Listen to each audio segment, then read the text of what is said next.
Hello, hello, hello. Welcome to the 11th episode of the Good Luck Go Fast podcast. My name is Stormcrow56K, and with me today is our special guest, Two Sneck. How's everybody doing today? Very, very happy to be back in the captain's chair. Feels a little weird, I'll be honest. Feel more awkward than usual. It's been, like 4 months?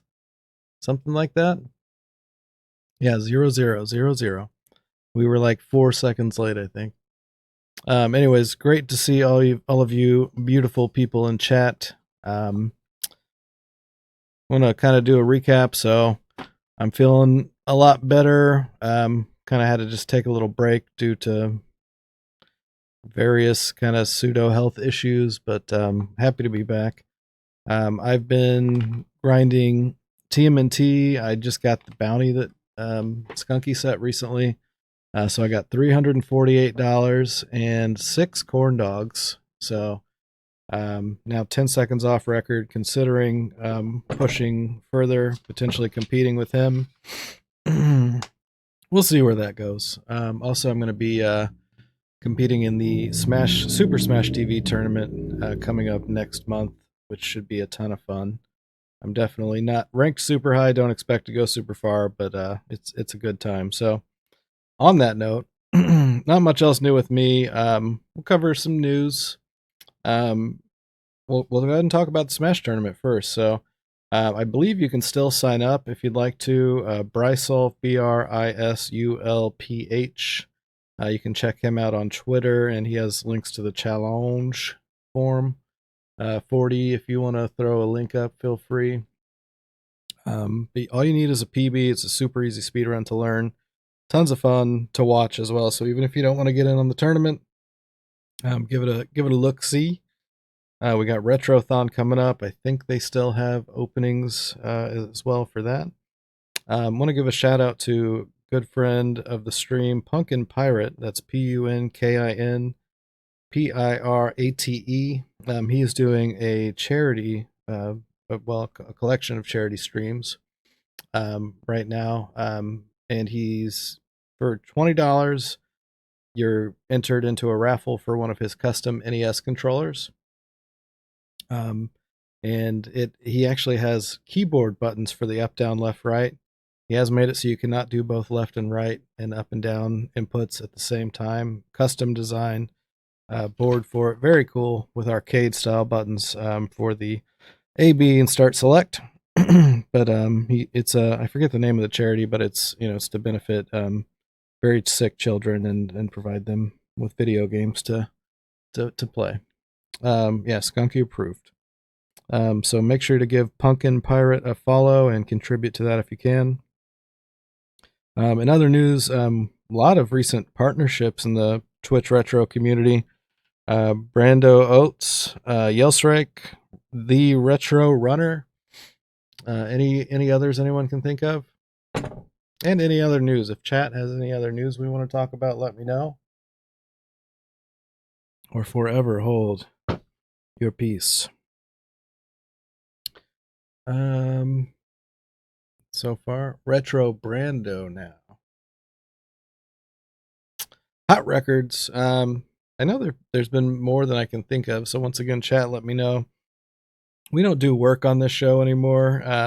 Really the interview is where the meat is and the potatoes. So this is like an after dinner meant before you eat the dinner, I suppose. Super Mario Brothers 2 and Super Nintendo Mario All Stars has been being destroyed by Cool Kid. Brisulph got another easy percent world record in Super Smash TV. Yeah, 2-6 says no class of 2020. That was a good class. I will give it to him. Any other records anyone can think of? Once again, it's been like 4 months, so I'm sure there's one or two. Oh, Wax House coming in with that Vector Man record. Congrats! Shout out to Wax_House, and a million more. Also, we don't have any ads lined up for this one. Please keep in mind that For only $10, I will say some random shit. Oh, any DOS record, says Zorilla. Yeah, I think Abmus the Lion had a recent record. Ellie Hoke lowering Goof Troop World record. Let's see. And then up next, 40 Watt got the record in Faust mode for Dadish 2. Yeah, and Wax House also trying to push that down. Jangle Storm with the Yoko world record. All right, and then we're going to go ahead and pop over to one of our favorite sections in the show. And that would be checking in with Sinbad.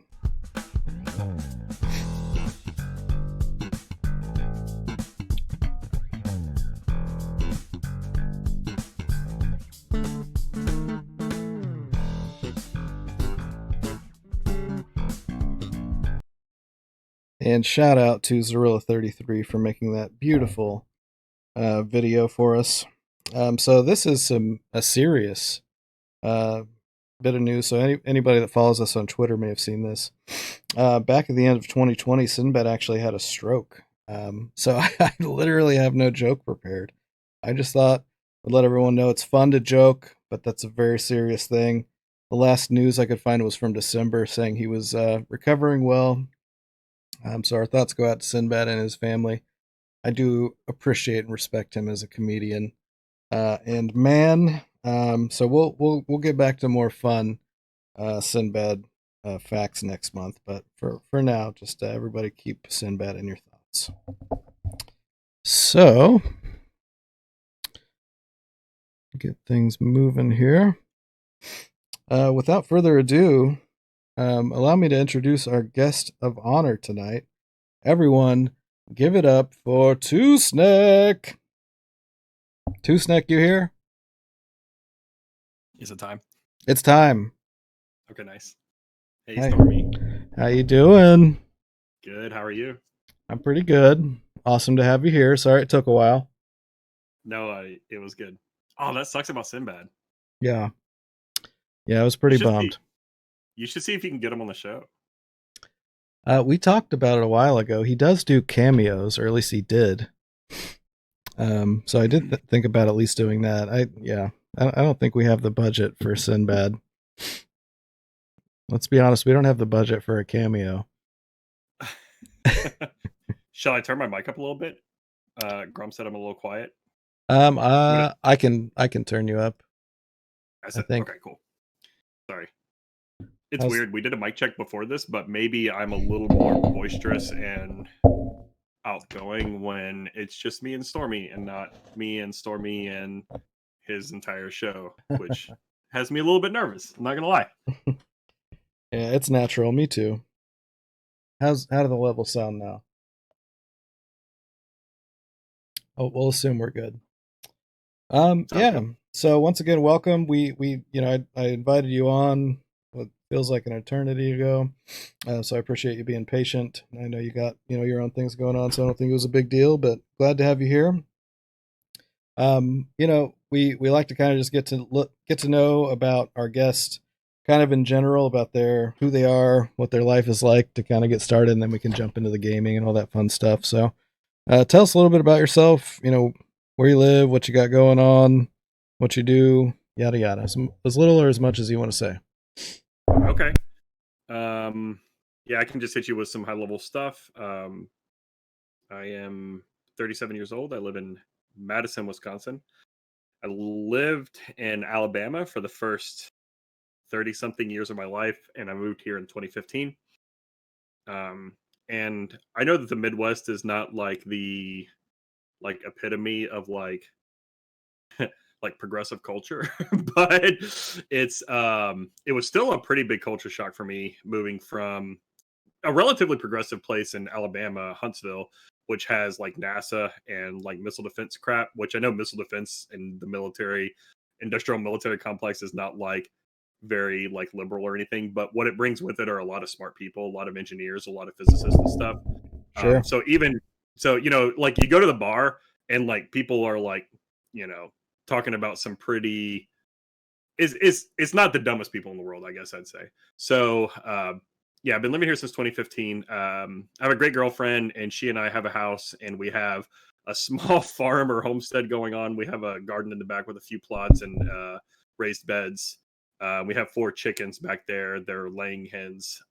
May I tell you their names? I was about to ask. Yeah, go ahead. Oh, I'm sorry, I didn't mean to steal your thunder. No, I was gonna Uh, ask what the. Yeah, you're good. the biggest chicken is a buff Orpington chicken by the name of Barley. Our alpha chicken is a Barred Rock, I think, and her name is Wilhelmina. It's actually named her name's Messerschmitt, but we started calling her Willie after William Messerschmitt, the founder of the Messerschmitt scooter, I think, or the small compact cars. I think Kate's in chat right now, so she can correct me if I've mistaken that, if I made a mistake there. The one that's the emote, like the stare and the concern emote that Grom made for me, is definitely our cutest chicken. Her name is Mamuxvi, and that is the year 2016 in Roman numerals. And she's an Easter egger. And then we have a really kind of skittish black Australorp named Axelrod, after Axel Foley in Beverly Hills Cop. Beautiful. I love that emote so much too. That's what I had as your placeholder for your photo, was just the concerned chicken. Nice. Which I was kind of hoping you would tell me you wanted to use that, but I'm sorry. We can go to that if you want. If you still have it loaded up in OBS, if you wanted to switch to that, that would be fine with me. No, too much work. Yeah, fair enough. But other than that, I was a software tester and a QA manager at a software company in Madison. That's why I moved up here. It's called Epic Systems. It's a business-to-business software development company that makes like the software that your doctor and nurses probably use. They're a market leader, which is kind of cool in a lot of ways, but also comes with a lot of pressure. And then at the end of 2020, I left there and went to work for a guy that I actually met on Twitch. Yeah, just doing sales, and but it's also in the technology area, so I'm not completely a fish out of water, just kind of half out of water, I guess. But other than that, yeah, I like to play video games. Been playing video games all my life, all kinds of games actually. Like I just love games, like poker, spades, Magic the Gathering, Castlevania, Tekken, whatever. Like I've just played all kinds of games on my entire life, so just eat that up. And that's about it. I'm sure I'm missing important stuff, but that's the TLDR of my my time, I guess. Nice. Yeah, that's a good summary. Yeah, and I've always appreciated that about you. Is obviously you grind at a very high level on on games like Castlevania, but you can see your other interests, and you don't let that affect what you want to do. And no disrespect to anyone that sticks to one game and that's all they play or whatever, but it's good to see some variety, and it's good for yourself too. Thanks. Yeah, I agree. It's good to kind of just take a break and do something else. I've become more comfortable with that. Like as I've grown older, like I'm not. There have been points in my life where I'm just like wanting to please others, but the older I get, I'm just like, F it. I just want to like, I don't know, live my life however I want. And that even on like really minor stuff, it's like if I want to stop doing something and do something else, I kind of just do it now, and it's really liberating. I like it a lot.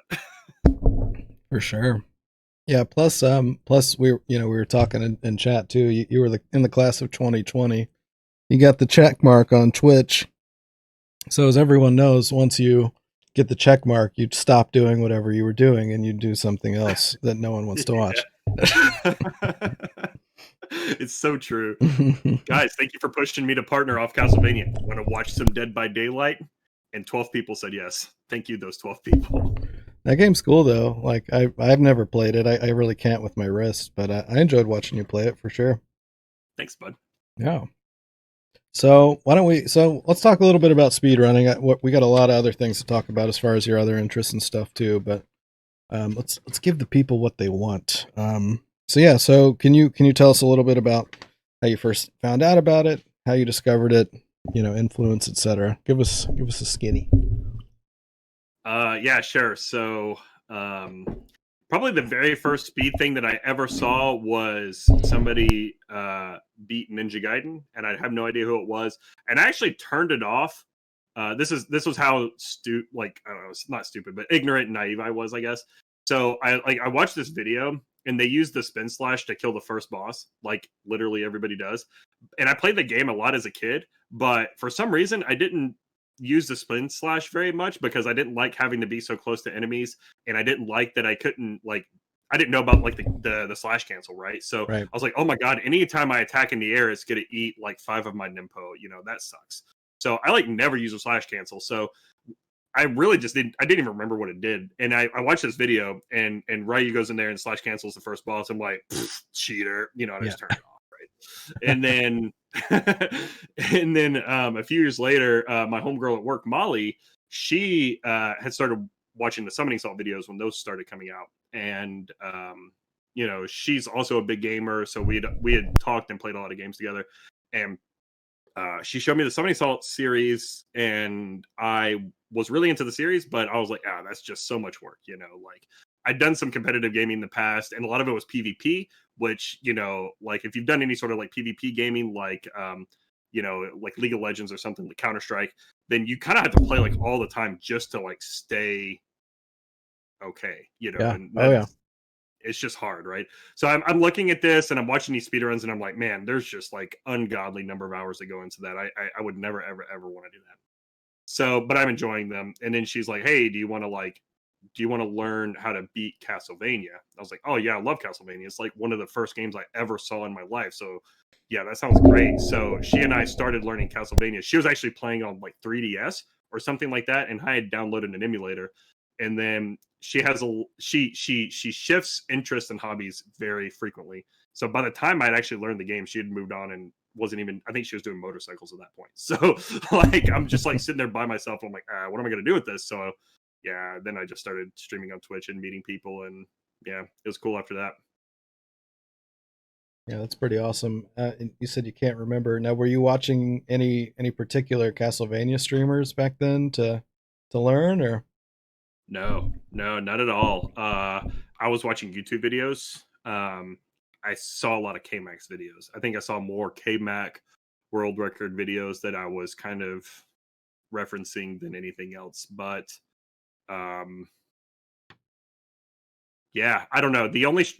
So when I first started streaming on Twitch, would go meet. I would just like follow the category of Castlevania, and I would go meet other people that were playing Castlevania. And at the time, I didn't know about the retro category, so I'm sure there were a lot of people I just didn't see. Right. Right. Um, and I met a lot of people that I thought were like that I ended up being kind of friends with for a while. Like I don't know if you remember Lucky Number 13, but Lucky Number 13 was a guy that had just happened. He's a variety streamer, but at the time he just happened to be playing Castlevania.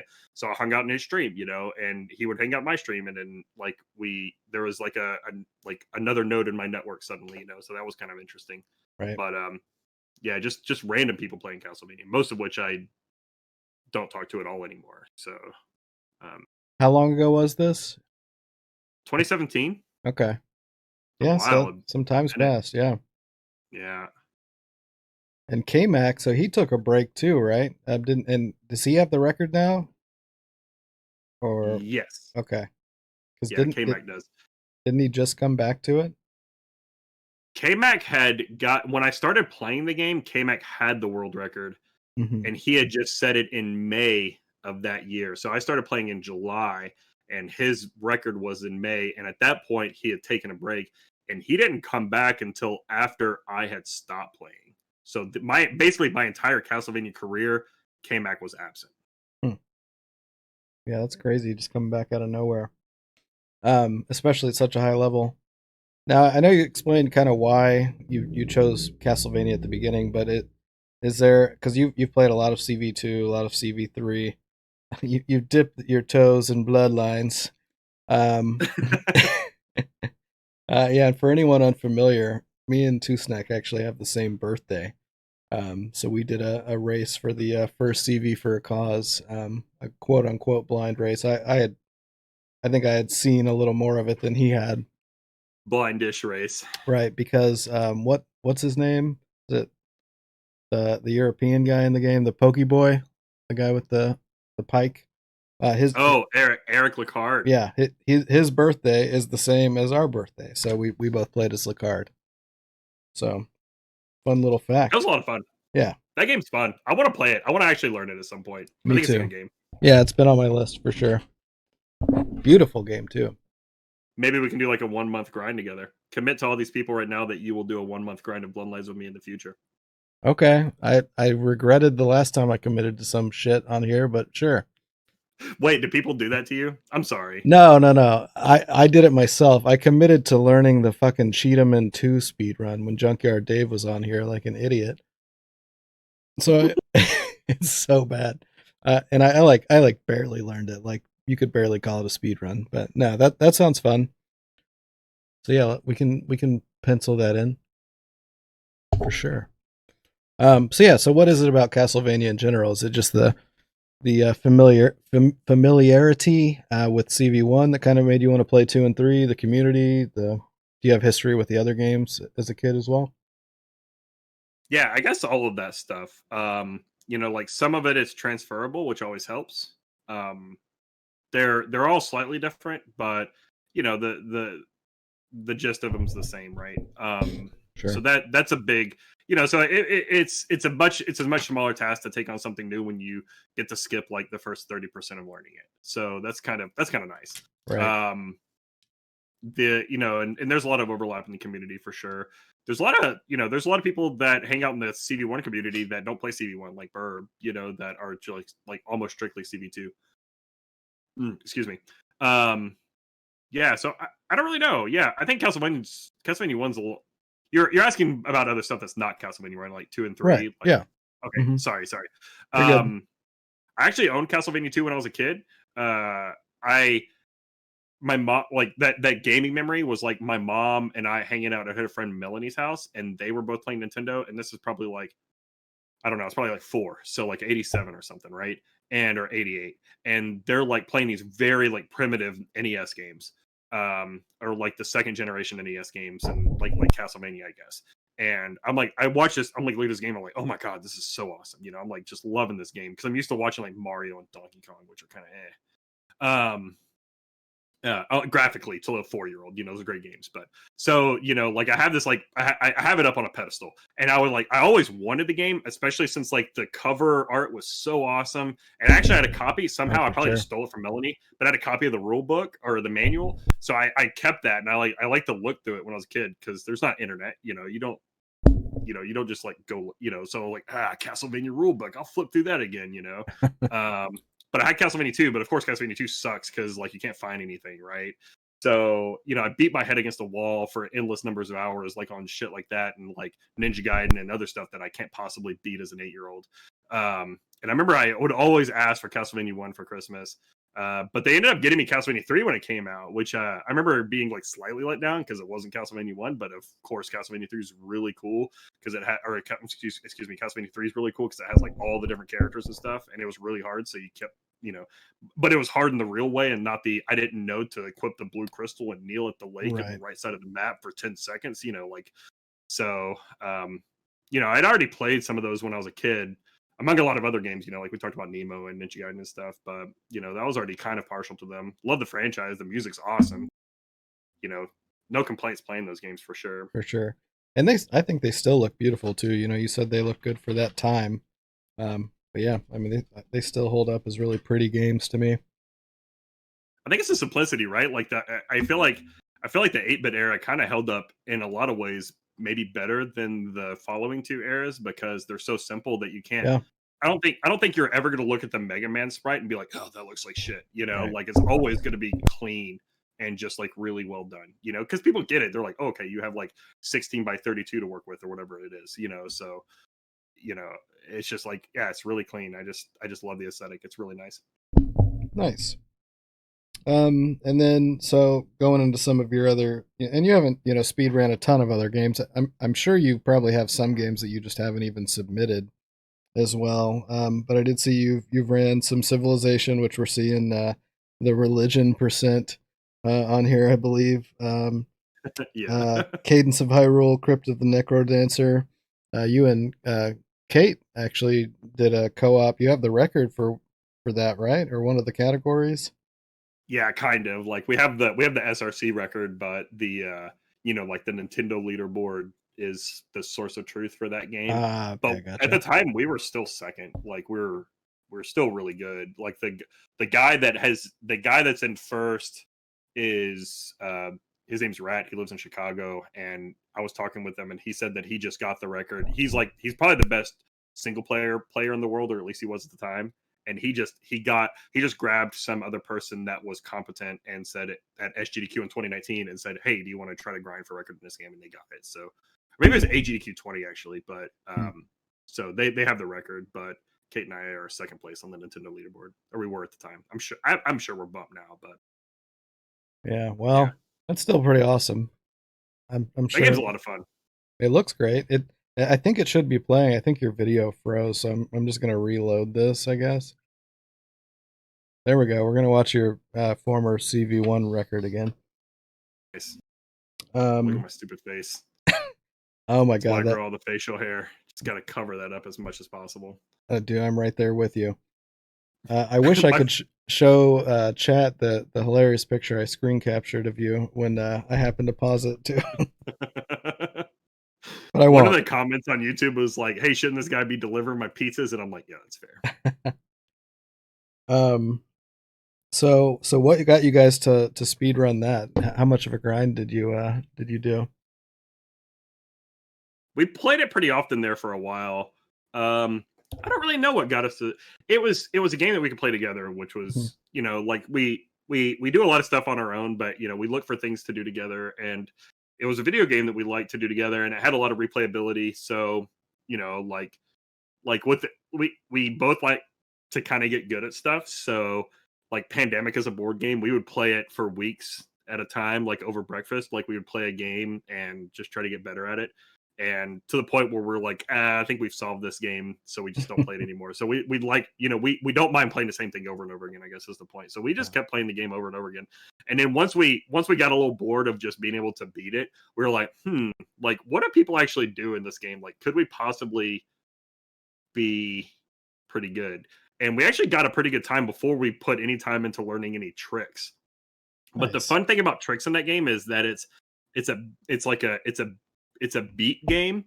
So the quote unquote frame windows for doing your actions is huge, right?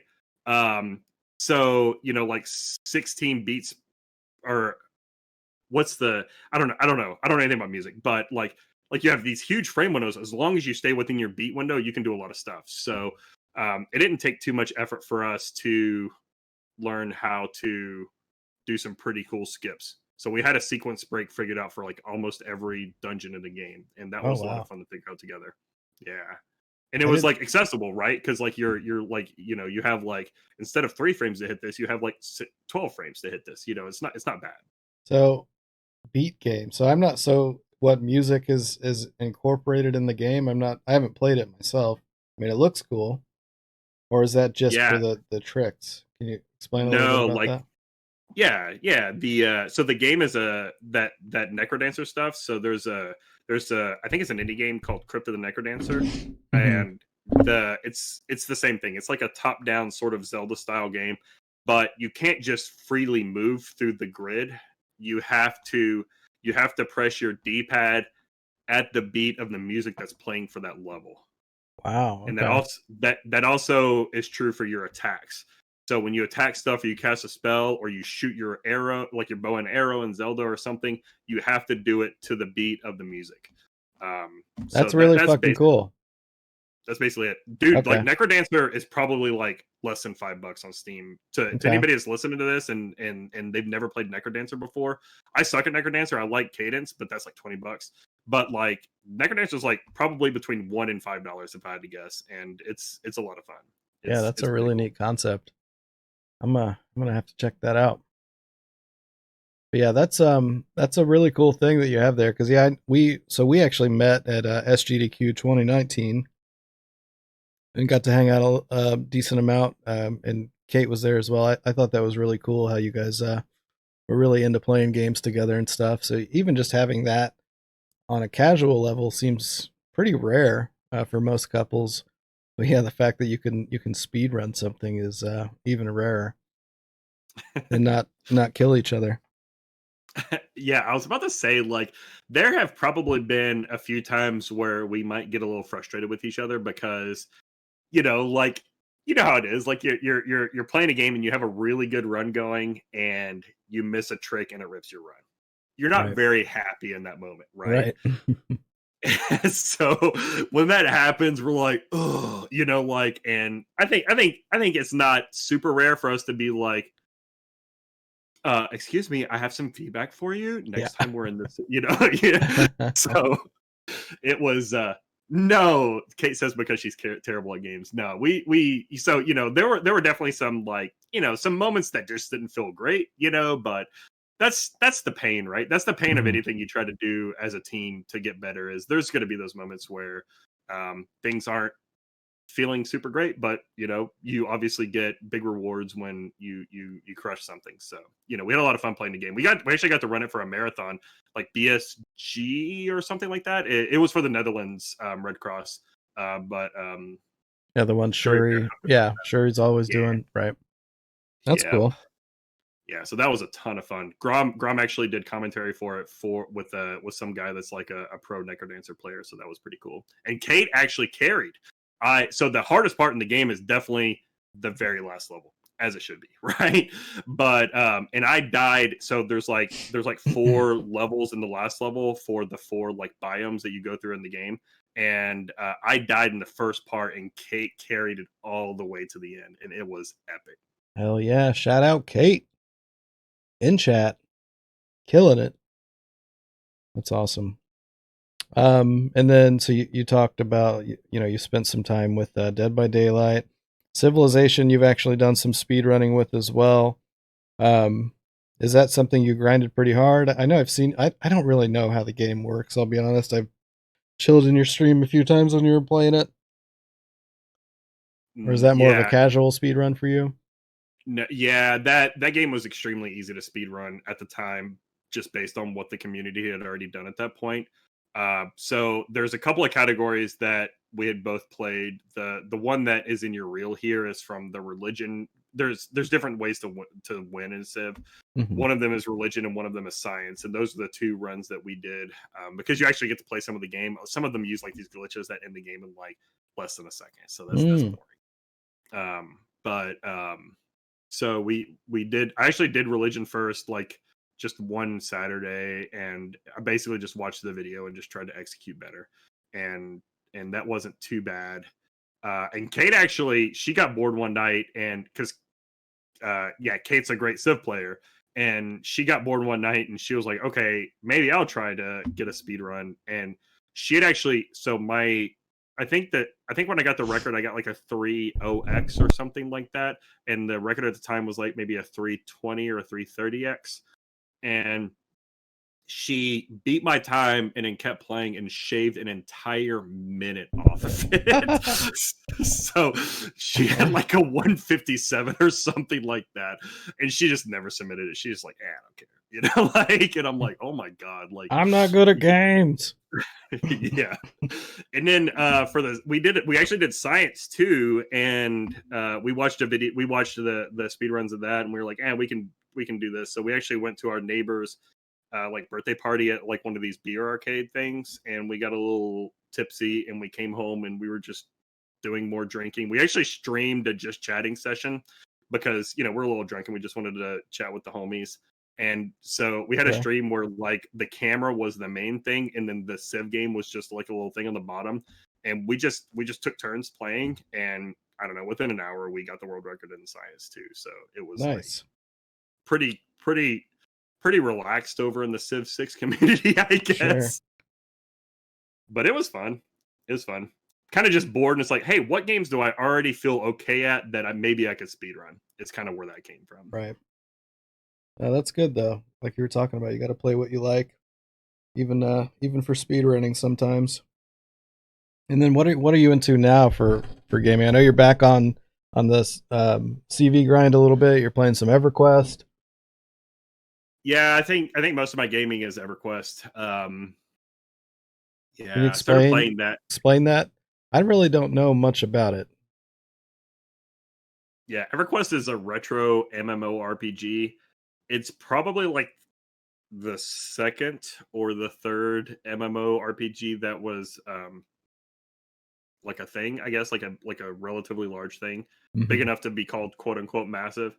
Um, but you know, it really kind of ushered in like the second generation of MMOs. I think Ultima Online was probably like the first, and I'm talking like stuff that actually is graphical, not like any of the text based stuff from back in the day, which I think is all that sounds awesome, but I think Ultima Online was probably the first one. So EverQuest is probably like the second one, and it was like 3D instead of kind of like a 3/4, like kind of like a view like maybe a Zelda or a Diablo has. Um, Right.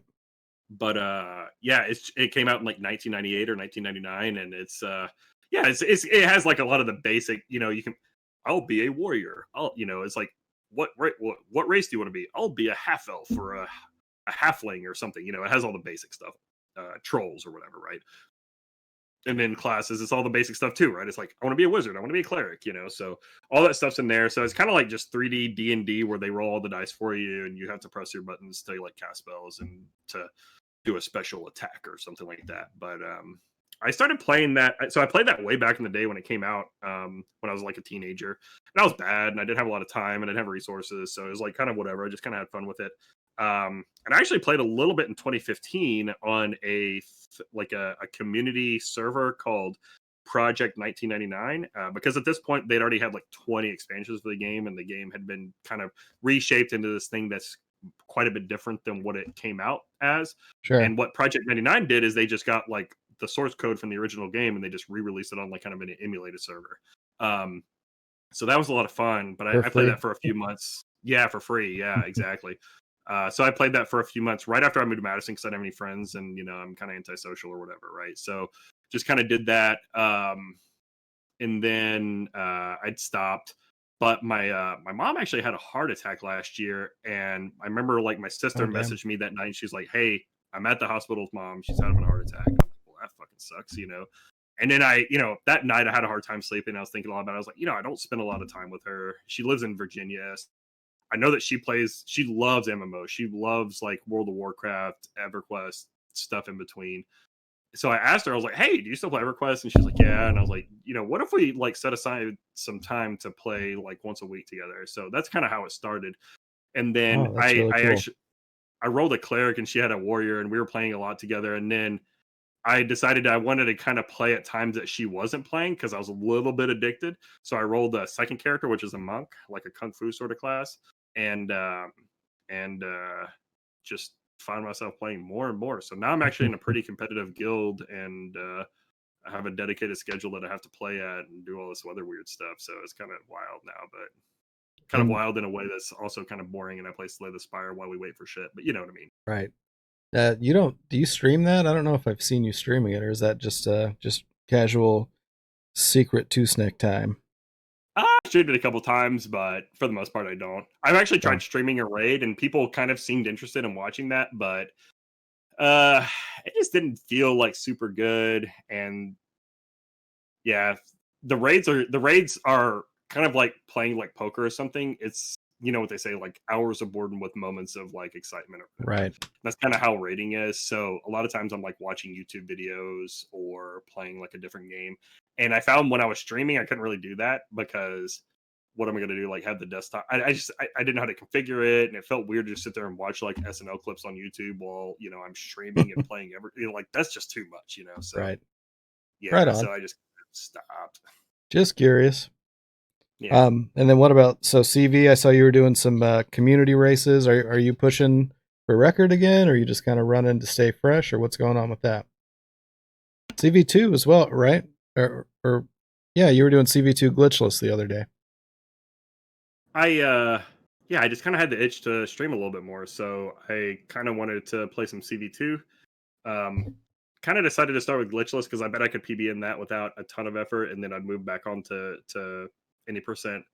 Um, and then I was like, if I'm going to be streaming, I might as well jump into these Castlevania 1 races. I mean, it's about the same thing. So, and they're fun. And these are basically just like 2 or 3 hours in between work and when my raids start. So I was like, I'm not really doing anything else with this time except just sitting in EverQuest maybe doing something productive, probably not. So like I might as well just like, hang out with people and play some 8 bits for a little while before. So nothing too ambitious though. Not really on the like quote unquote grind per se yet, but I'm kind of getting the itch there too. So I kind of want to do something competitive on the Nintendo Entertainment System, but Yeah. we'll see. Well, I'm sure we'd all love to see it, but yeah, well, I think most of us can respect, you doing what you want to do. So nice. Now, so and something we always ask all of our guests is, so what would you say your favorite speed game, favorite casual game, and your favorite childhood gaming memory, or at least one you can think of? Let's start with uh, one thing at a time. Favorite speed game. How about that? yeah, favorite speed game. Probably the game that I like to watch the most is either Castlevania 2 or Legend of Zelda. Um, Castlevania 2 is a lot of fun to watch because there are moments that are like, are they going to make it past this huge filter or this huge barrier, Hmm. And when they do, it's like, oh, I feel so hyped right now, And Zelda is just such. I have a lot of respect for Zelda just as a game and what it takes to be able to play that at a high level. So, just any opportunity to watch, one of over a dozen just super talented Zelda streamers, get a deep run in. It's like, yeah, there's a Sure. lot of resets at level 3 or whatever the first place you go to is, but I don't really care. Like, who am I to judge resets? Like that's just like part of the that's what you sign up for. And if every run got deep, then the deep runs wouldn't be special anymore. So I'm happy to sit through the resets to see these really fun runs get to like 8 and to 9 and oh my God, how aggressively can I go at Patra here? Because I feel like I'm a little behind, but I don't know for sure because it's like a 5 minute split. So it's yeah, it's a lot of fun. For sure. Yeah, and I totally agree on both of those, except for me. And I don't know, we've talked about this too. I have an issue with flashing in games. I can't fucking watch people that play Zelda 1, Zelda 2 for extended periods of time because there's just so much flashing. Right. Um I think same thing with CV1 when you hit the rosary too. So I'm constantly, at least I know when I have to close my eyes when I'm watching that. Right. Actually, because I learned, I feel like I learned that about you and like a couple of other people at about the same time. I was like, wait a second, there's a lot of unnecessary rosaries I'm getting in this game. So I should just cut those out. Like there's one at the top of the stairs in level 1 that you can just cut out, and there's Mhm. another one in the hallway right before the Medusa boss that you can cut out. I was like, oh yeah, let's cut these out, Appreciate There's you. probably tons of people that are photosensitive, so Yeah, I always like to do a fake out, like I was gonna hit. I don't know why I was like faking myself out or something, but like pretend like I was gonna hit that one. Made no sense. But yeah, that's hilarious. I appreciate you. Casual favorite casual game. Um, yeah, right now I kind of go to Dead by Daylight for that. Like I want to be competent or decent at it, but like I don't really feel like grinding and just trying to be like a pro. It's like some competitive multiplayer game anymore because like I don't know, it's just rough. I played a lot of like years of Counter Strike and League of Legends, but casually, like sometimes I just get in a spot where like, I don't really have anything to do. I don't really feel like playing Nintendo, so I'll just like jump in and play a couple games of Dead by Daylight. Plus, it's a lot of fun to play with your friends. That's kind of Yeah. how we got into it. Me, Kate, Ohek Snack, Music Box, and a lot of others. Like we all started playing it casually at about the same time, the beginning of the pandemic, right? Hmm. And like it's just really fun to kill your friends and to hunt them and to whack them with your hammer. It's awesome. Hang them on meat hooks. Yeah. Yeah. Yeah, and for CS, I'm just curious too because I spent quite a bit of time playing CS or Counter Strike as well. Were you playing 1.6 or Source or Go or all of the above? What was your Yeah, I got forte? into it. I got into it at the tail end of 1.5, and I spent most of my time in 1.6. I was in a Cal M team for a little while, uh, but I was definitely the weakest person on a team actually. But I had a lot of fun playing it. I was pretty good. Uh, I'm sorry, not Cal M, Cal IM, the intermediate step. So like you still had to like advance into it, but it wasn't like very hard or anything. So. And then I didn't really like go Go was after it was 1.6 Go and then Source, right? The other way around. 1.6 Oh, Source and Go is the most current one. Yeah. oh, okay. Riot Shields. When that happened, I wasn't really that into it anymore. Wasn't I So thought Riot Shields were in 1.6. I don't remember seeing those in even Source that I can remember. I could be wrong. Someone in chat, get on it. fact Yeah, check us. Okay, yeah, so but yeah. Those are whatever, lame for sure. whatever patch introduced Riot Shields, it was the patch before that is when I spent most of my time, and the patch before that is when I started. Okay. Yeah, I definitely remember them on 1.6, but yeah, they could have been brought out in other stuff too. But yeah, so I mean, you've got quite a big history with competitive gaming something that blew my mind when we got talking about Magic. When we first met, somehow we started talking about it because I started as a Magic streamer, which I've talked about a million times. You were on the fucking Pro Tour. You were on the Magic Pro Tour. Two Yeah, snakes. Two snakes were on the tour. Tell yeah, I us was pretty about bad that. I don't care. at You that. can, Yeah, I spent a lot of time. I spent a lot of time playing Magic, and a lot of my friends played Magic, and we play tested all the time. We went to Friday Night Magic like almost every week. I actually I had a small business that was around like a Magic vendor. I was a Magic vendor for a while. oh damn. Um, it was like super small, nothing big or anything, but and we went to PTQs pretty regularly. Probably I would say almost certainly more than 10 a year, but let's say that like maybe about 10 a year. Hmm. And we went, and this was like Ravnica block, like OG Ravnica.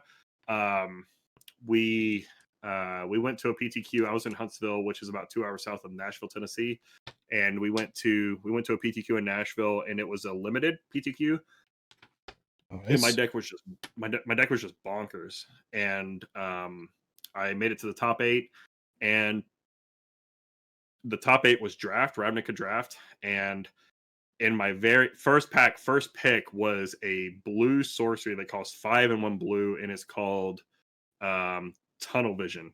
Tunnel Vision says name a card, and your opponent flips over their deck until they hit the named card. Every card that they flipped over goes to the graveyard, and if you don't hit the named card, then you reshuffle. So I would just play Tunnel Vision. So then I just made this ridiculous mill deck, Hmm. and yeah, I just tunnel vision people out of the game. And the guy that I beat in the finals, his name's Derek Sheets. He's like a LGS, a local gaming store owner now, but he's just like a semi pro Magic player. And he was from Chattanooga, and he was pissed. And he when he gets salty, he's a little he'd get a little personal with it, I guess. And so he was not very friendly to me that day. But he's the guy that actually flew over to the Pro Tour with. So we actually became pretty good friends after that. But he told me, and I don't know if I believe him, but the game that I like clinched the victory, I tunnel visioned him for this thing called like something aqueduct. It was a dual land, Hmm. and he went almost to the end of his deck before he hit it. So I basically just won the game off of tunnel vision. And he told me after the fact that he had 2 copies of Demir Aqueduct in his deck, just to kind of like rub it in on how lucky I'd gotten. And if that's true, wow. Like Yeah. holy crap. It's a 40 card deck, and 2 copies of this one card that I happen to name were in the bottom 6 cards. And of But I course, also he think wouldn't have shown you that though, right? Go ahead.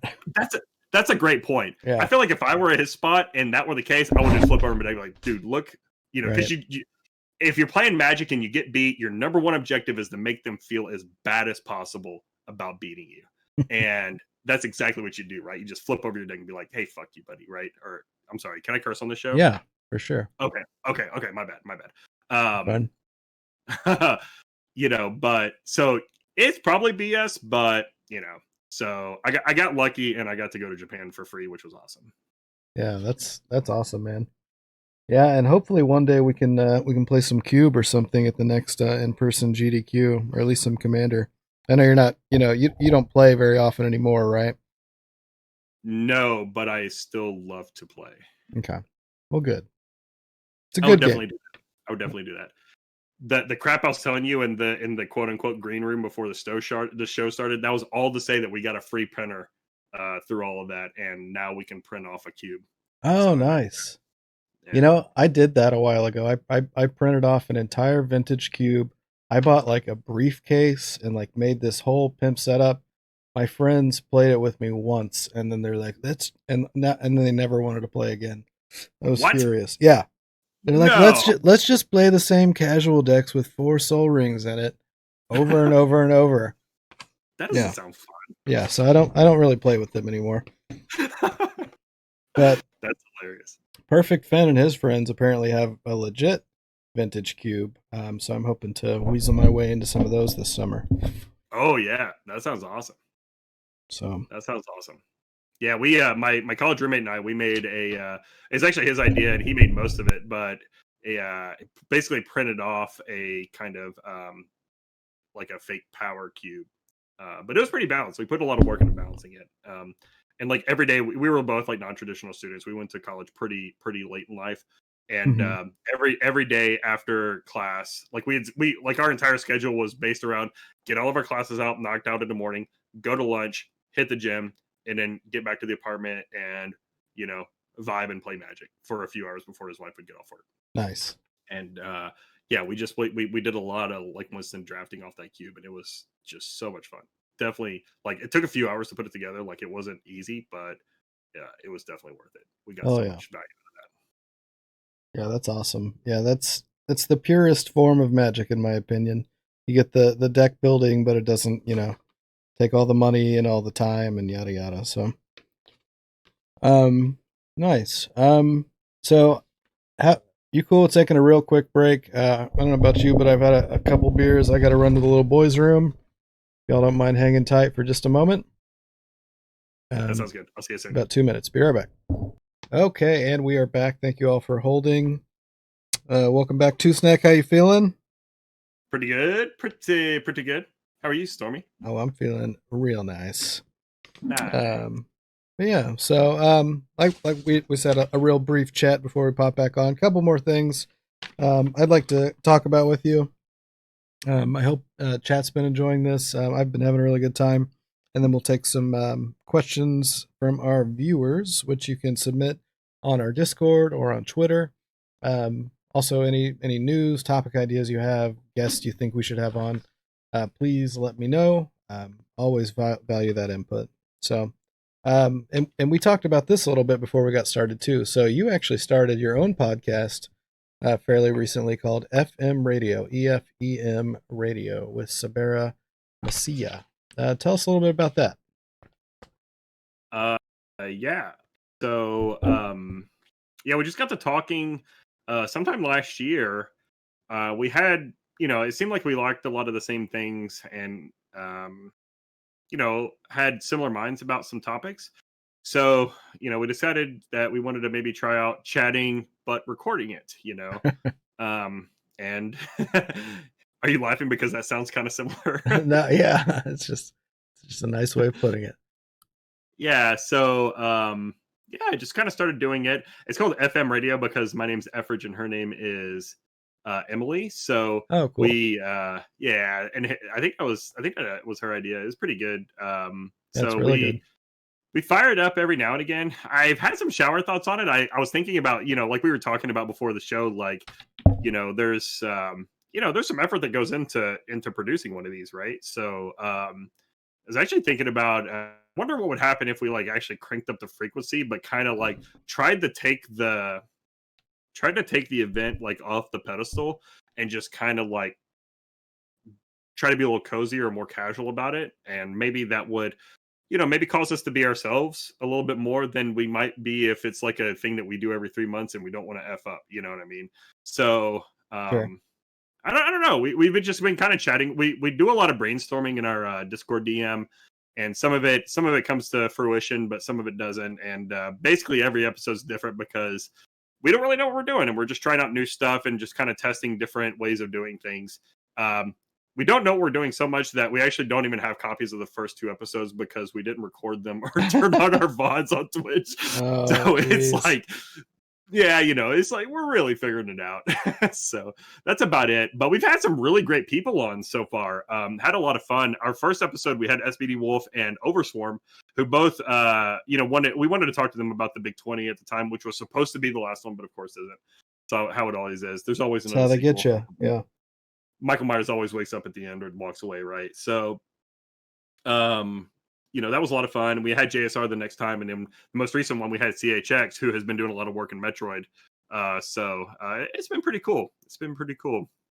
Yeah. Might have to look at your previous episodes. Look for good ideas on people to invite on next time. That would be good conversations, possibly. Right. And you talk about more than just gaming too, right? So, I mean, I guess primarily your guests are speedrunners and stuff, but you guys have kind of, you tend to open up with, talking about some social, political issues, things like that, which is something I've always appreciated about you too in your own stream, not just with FM radio, is that you make it an inviting place for people to be able to talk about, potentially uncomfortable topics. Yeah. Yeah. I mean, is so we can talk about that in 2 parts too. We can talk about it for the podcast and for your channel. I mean, is that something you had a goal with FM radio, or is it still more gaming centered, or am I misinterpreting things? Not at all.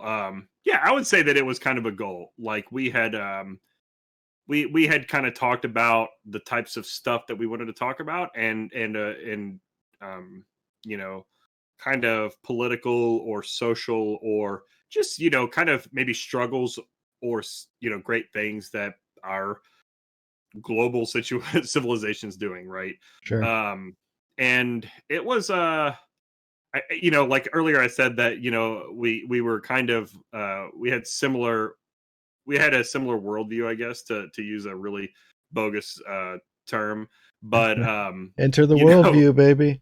yeah, worldview, aliens meme. But the so I think that's kind of what started it off. And of course we wanted to touch on this stuff because I don't want to speak for her, but Sure. in my opinion, the ability to intersect different aspects of our lives is really important. Which of course is like the I don't know if antithesis is the right word, but the whole like worldview drama.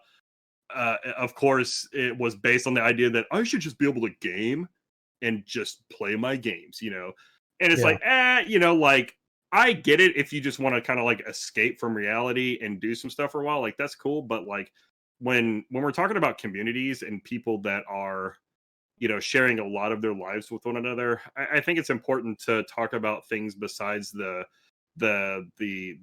number one subject matter of most of your conversation. Like you got to talk about other stuff too, Yeah. and sometimes those things are can be uncomfortable for some people to talk about, and that doesn't mean that it's not a healthy thing to talk and a necessary thing to talk about. So like Yeah.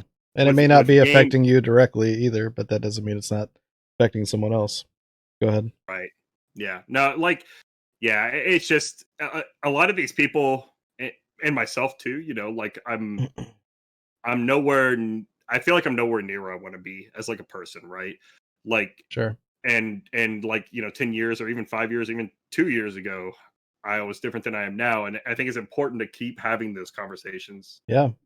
like with people. I don't know. Like I feel like tell me if you think this sounds like bullshit, but like there have been times in my life where I've heard an idea, and because I was more ignorant than I am now, like I read the idea and I'm like, whatever, right? And yeah, and then like somebody comes along and says it again, and for some reason, like I give it a second thought because of the person that says it. Hmm. Yeah. So like, it's not enough to like say like, oh, like I've heard this thing before, but maybe like I don't know, like if you were to tell me something that I hadn't thought about before and that I may not even agree with, like as an immediate gut reaction, then that I'm gonna consider that a lot more than if some random person on like if I see it in my Twitter feed, right? Sure. Because I know you and I kind of know you, right? And I'm like, oh, this guy seems like a normal smart person, So like I think having those conversations gives those opportunities for those events to happen, I guess. And I think Sabera feels the same way, which is why kind of we wanted to talk about those things and encourage chat to chime in when they have ideas to. Sorry to ramble for so long, but No, it's you're it's good. No, and I hear I, you. I some of these ideas I have a hard time expressing without saying them in really like blunt ways that I'm gonna have social anxiety about later. So I'm trying to like not be like quote unquote politically correct, but just like say it in the most precise way I can, I guess. Yeah. No, I hear you. Yeah, and I've always tried to keep. I mean, not so much with this podcast, but with my own stream, try to keep things open as possible about different topics and stuff. But of course, you can always get the. You also don't want to give idiots a platform, to spew hate or whatever. But like I said, that's more going into your own stream versus the podcast. Um, and I have uh, like DM'd with Sabera a little bit about some things that have even. I'm not going to go into specifics about some people that maybe are giving support to certain people in our community that maybe shouldn't be, and that's a whole a whole thing. It's very complicated. And you were talking about people wanting to just play games and do their thing. I think there's that, and then there's also like the stress of trying to deal with that kind of thing. So there are. I know now I'm kind of rambling, but there are some legitimate reasons why people wouldn't want to talk about these things for their own sanity. Um, so it's a good thing, that you guys can do that, and anyone that does, if that makes sense. And like I think it's respectable, right? Like I looked at Twitter today and there was a tweet, and I'm sorry to kind of say the person's name, but like I saw a tweet from Takate and he was like, hey, I haven't been doom scrolling in Twitter as much lately, and it's been really good for my mental health or something like that. And I'm like, like, yeah, that makes a lot of sense. Yeah. And I totally get that people want to do that when they like quote unquote escape to Twitch or something, Hmm. but there's a lot of people that spend a lot of time on this platform that like that's probably a primary source of information for them. And like they don't need to read as much of the news or whatever, because they're going to hear about it when they talk to people on Twitch or something like that. I don't know. So Sure. maybe you know maybe yeah, I don't know. But the platform thing is kind of weird too, right? Like you know yeah, I've been wrestling with this too, and I hope I don't say anything that like makes people pissed off at me. But there are there's this concept of like there's a struggle between like quote unquote free speech, dude, and like having like not just having a platform that you can use to say some things that maybe a lot of people would disagree with, but sometimes like a great example of this I feel like is like the Joe Rogan experience, right? uh and I've heard a lot of like I never really listened to this guy until pretty recently, and I don't really like quote unquote listen to him. I'm like don't like listen to a show or anything, but I hear so much controversy about this guy's show, and I watched some clips. I'm like, okay, this guy kind of seems like reasonable, like in a lot of ways. And then they start talking about, well, he's giving platforms to like people that have some Yeah. pretty like Ben Shapiro's of the world or whatever, right? Well, And it's like, Alex Jones, the fucking Proud Boys dude. Yeah, I mean, yeah, exactly. right. But he also has So like scientists on and stuff too. So yeah, there's yeah. Go ahead. yeah, no, there's just like some inner conflict there, right? Because like he's providing a platform for like a lot of people. The problem is that only some of those people want to really cause harm to other people, and he's also providing that platform to them, right? So it's yeah, it gets a little exhausting just kind of like wrestling with that in my own like kind of like trying to think about the like how rational one argument is versus the other. But I don't know, I just thought it was interesting how you brought it up, like like people having a platform to say something that's like. And if I may, can I bring up an adjacent topic Sure. regarding this?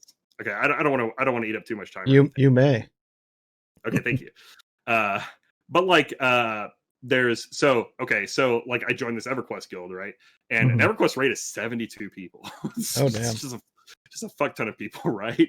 And not every you don't have 100% raid attendance, so like you have more than 72 people in the guild. So like let's say there's 100 people in the guild, so there's a lot of different ideas that are in 100 random people that just happen to fit this race class combination that we needed for this one specific role out of 72 in this 20 something year old video game, Sure. right? So and what I see a lot is this kind of discontent for quote unquote cancel culture, right? Right. And I feel like it's like I've watched some.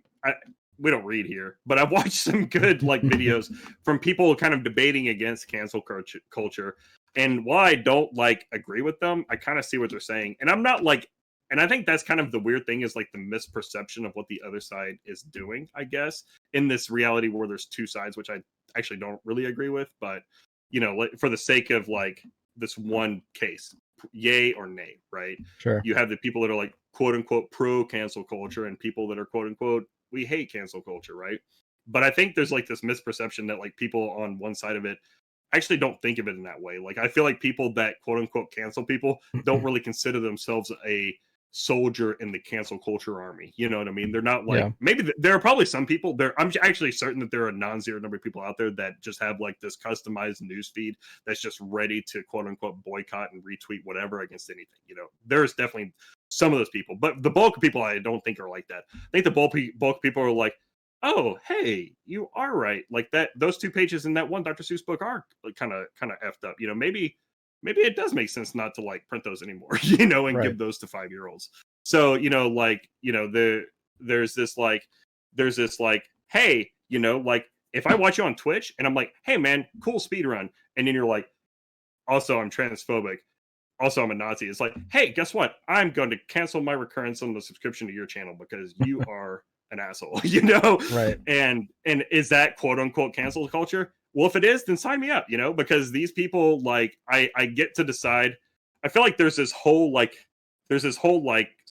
assembly line in anything that we do, and the end product is what we consume, and the beginning is the idea into the production of the stream or into the manufacturing of this product or whatever. And if me as a consumer says, hey, there's this good or service that I don't really need, but I like, and now that I've learned how it got to me, I don't really like, then yeah, I'll just do something else with that $5, So is that cancel culture? Nah, I don't think so. Like if I learn somebody has slave labor to produce their chocolate bars, I'm like, hey, guess what? I'm not gonna buy the chocolate bar anymore because those people just have slaves, like obviously I'm not going to buy this chocolate bar anymore. Like, is that cancel culture? That's just so weird to me, right? Yeah, I mean it's the fake news, term of this year. I mean, I guess it's not just this year, but yeah, it's definitely one of those things that yeah, like you said, both sides tend to see in extremes. Yeah, I mean even I mean, we've seen that kind of stuff happen in the retro community. Without naming any names, I'm sure it's not a shock as to who I'm thinking about.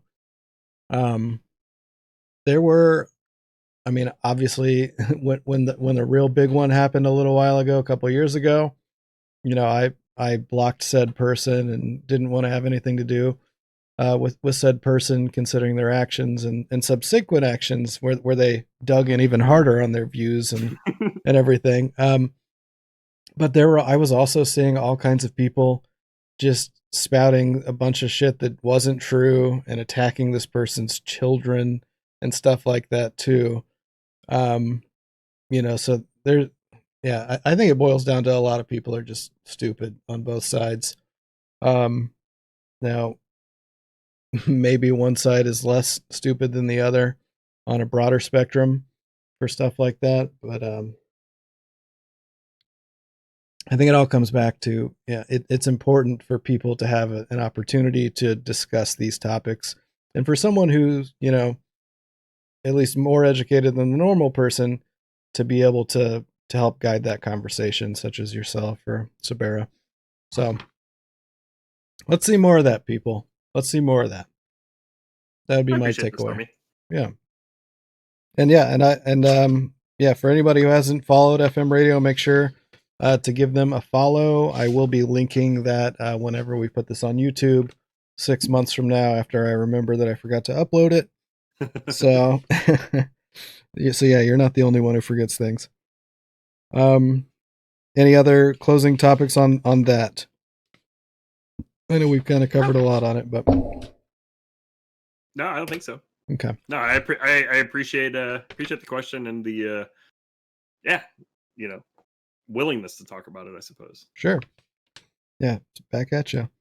So we're gonna jump over to some viewer questions. So I feel like we've covered mainly everything I wanted to talk about with you tonight. So we got a few.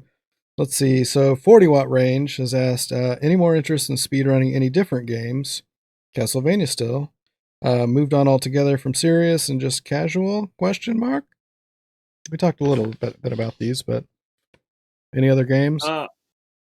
Yeah, I mean, I don't think I have anything. I think I have a short list. I have a short list, and I'll just I can rattle off a few games that are on a short list. Like I've already learned probably half or 2/3 of like LOZ, so I'd probably like to play that and get a time on the board at some point. I like Metroid One, NES Metroid. I like Mega Man 2 is probably my favorite NES game. That's just a masterpiece in my opinion. So I'd like to at least learn some of that game. So for now, I'm just gonna play Castlevania 2. I probably won't revisit Castlevania 3 because I don't think that's a very fun speed run. So we'll see. We'll see. But yeah, that's my answer, I suppose. Thanks for the question, 40. Thank you, 40. Shout out to 40 watt range. Christina Applegate. Oh, Zexy. 40. May I make an appeal to 40? Yes, please. Not an appeal, but I just want to say that I miss your face as your icon. I think the new icon's very cool, but I feel like you had a very cool face icon. It made you kind of look like a movie star, and it was a very when I first met you, that's something that stuck in my brain, and I was like, hey, that's the face that I remember. I remember liking that face a little bit. James Franco and James Dean had a mutant baby. I'm going to say James Franco and Al Pacino had a mutant baby. Okay. But right. I just and I think that I'm probably not alone here, and I think his own person would agree because his face is on literally all of his emotes too. So I don't think I'm going crazy here, but I miss your face in my Twitter feed. It is a sick new emote though, or logo though. I do dig the new 40. I agree too. I hate having two things that I love. I'd rather just be one thing that I like and then one thing I don't like. But that's not the case here. But I just want to say that I do like the face. He likes the face. Good face on that guy. Zexy coming up next. What is your favorite type of cheese? Let's take that one first. Parmesan, easy. A Parmigiana. But I like a lot of cheese. I wasn't really into cheese that much. And when I moved to Wisconsin, Wisconsin people really like cheese. Oh yeah. And the cheese places in this place, like the cheese aisles, are like cheese sections in Wisconsin. So I've tried a bunch of different types, and I like most of them. I'm much more into cheese now than I was when I lived in Alabama.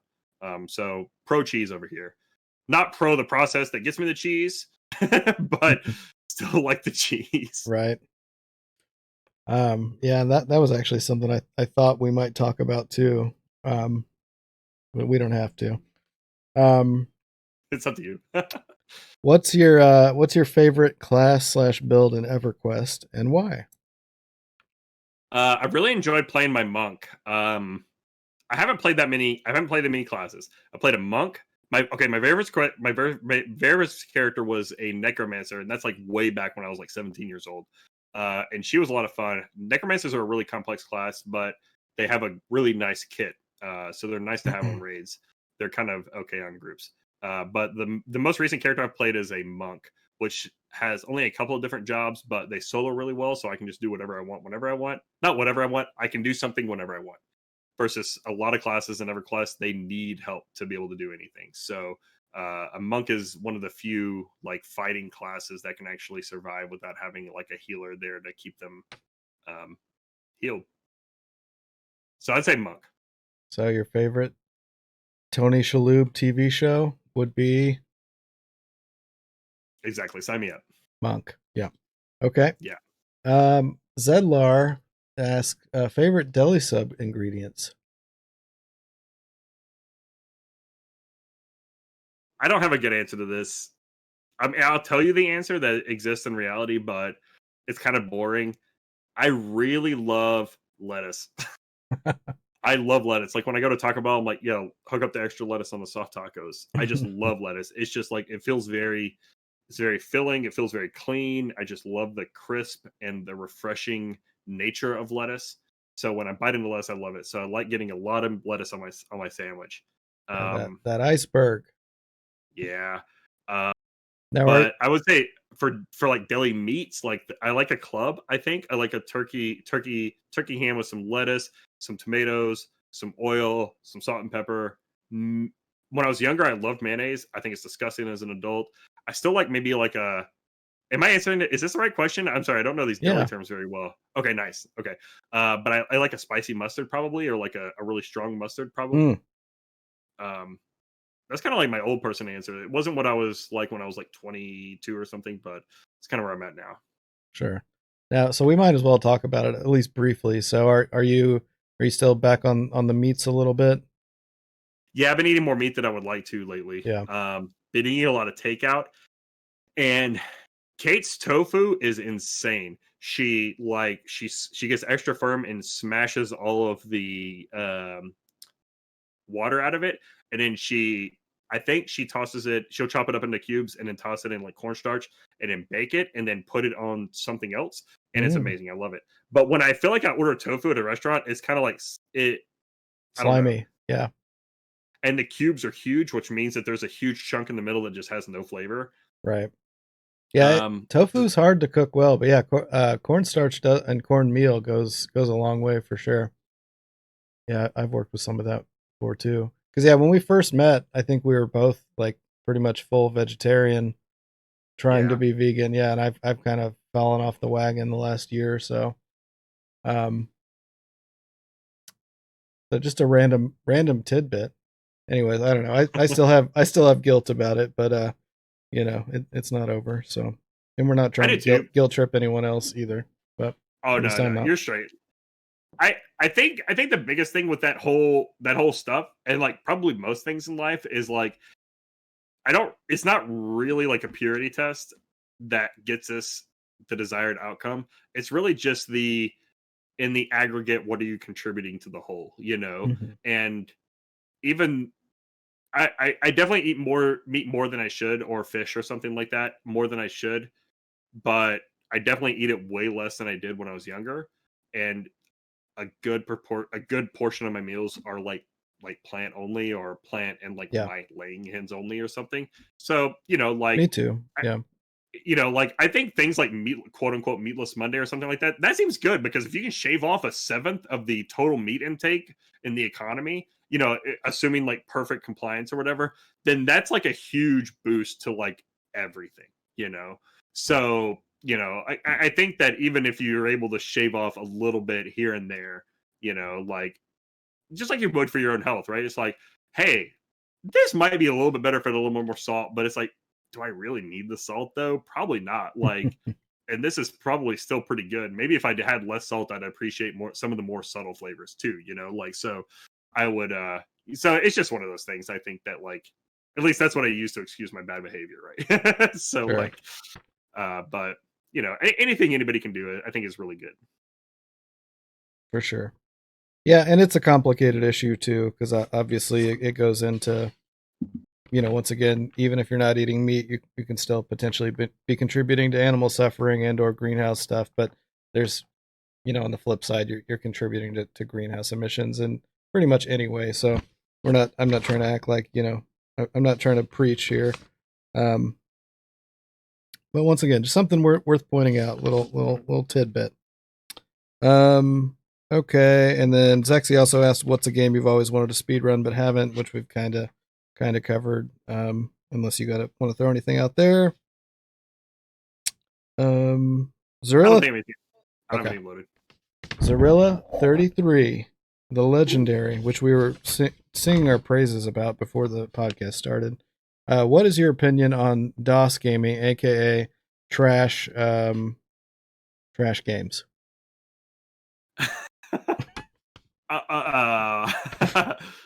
I have not watched too much DOS speedrunning, but DOS gaming was a pretty substantial part of my early life.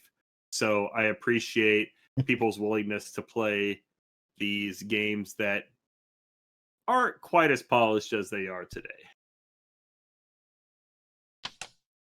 Yeah, it's and obviously I'm joking. Like, it's just a meme with Zorilla that I hate DOS for whatever reason. But yeah, he likes to play a lot of them. So Really? Yeah. Oh my God, that reminds me. We never talked about Chandelar, so you're never gonna play it, right?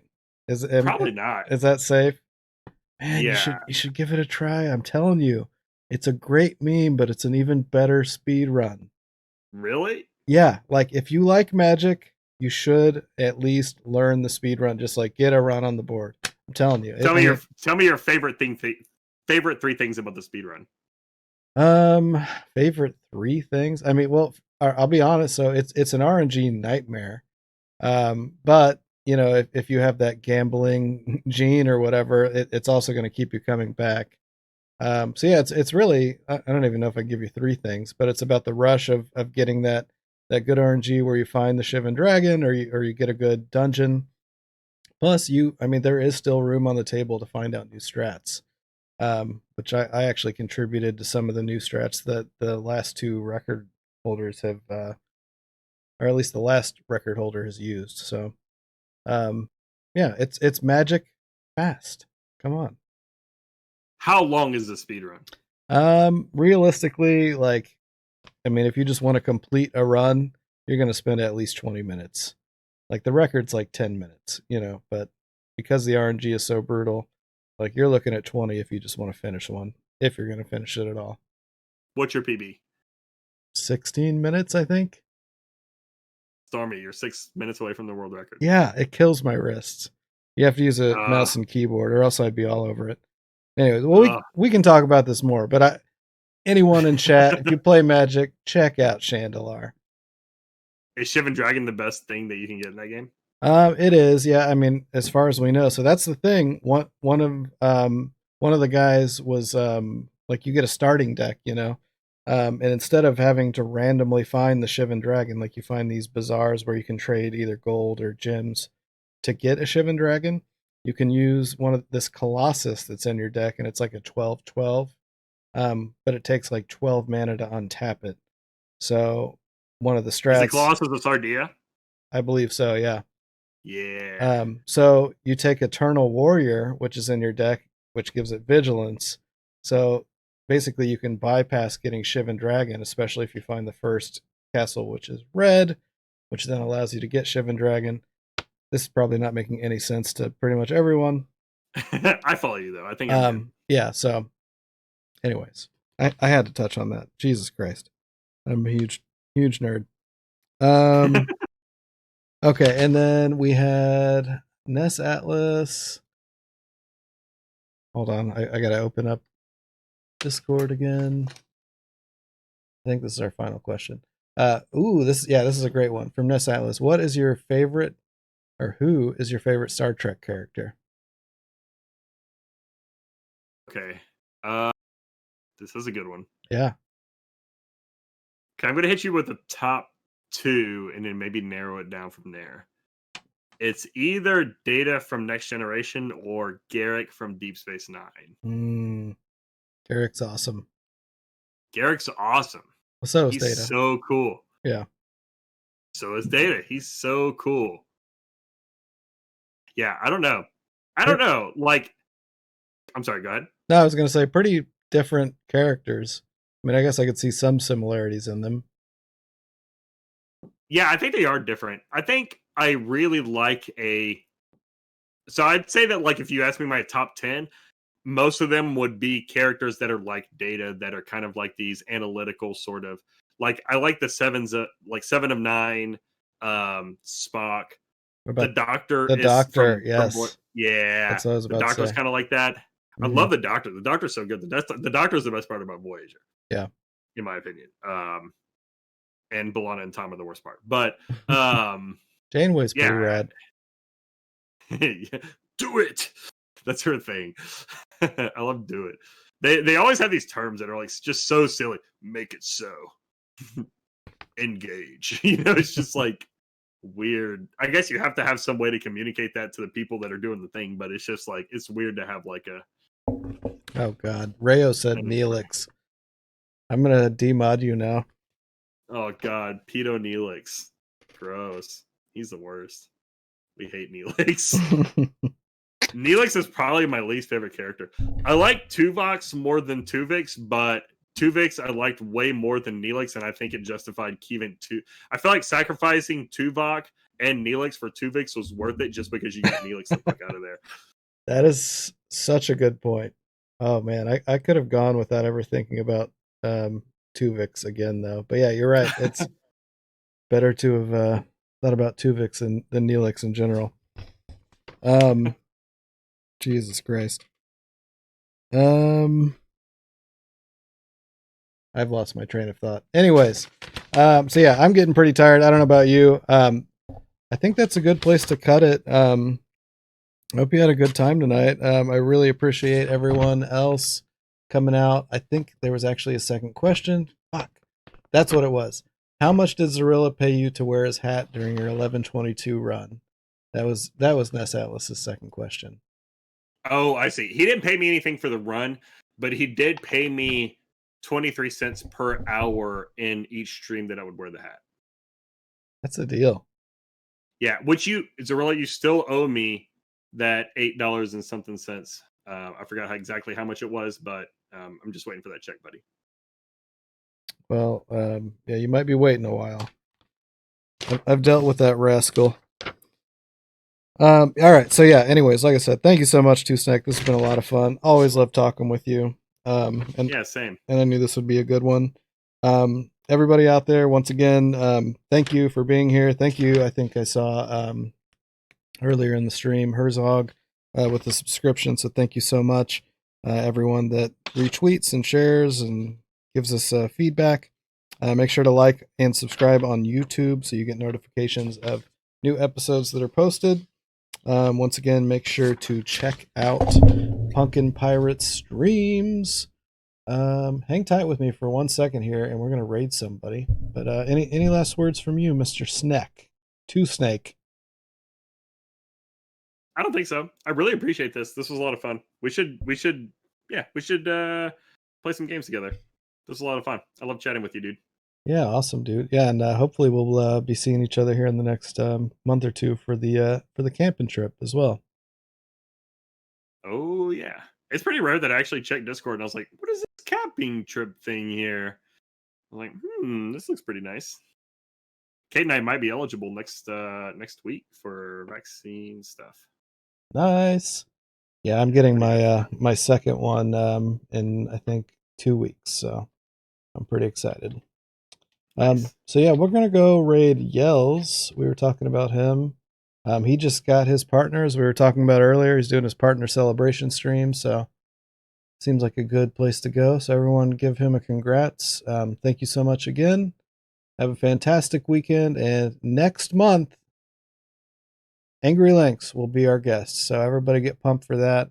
I'm very excited to have Lynx on the show. Lynx, nice. Yeah, Lynx in the house. All right. Much love, everybody. Thanks again, Two Snack. Take care. Thanks.